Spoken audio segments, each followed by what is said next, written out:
I just want to talk a little bit about, there'll be kind of multiple clips here, Eric, but we'll go one at a time here. This is an example or an illustration of automation that we built in, or RPA we built in another company. And with this company, they process about 10,000 new orders a month. And their clients submitted these orders through various different sort of industry portals, even emails, phone calls, and even faxes.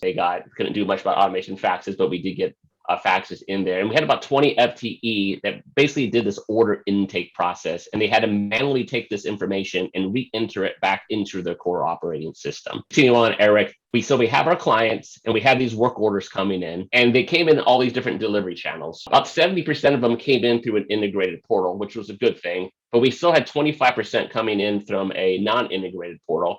And we had about 5% coming in through emails, phone calls, and faxes across the board, right? But we needed to get all this information from these delivery channels into the core operating system. So the good news is we had an API for 70% of it, right? Coming off the top, most orders came to the API, which is fantastic.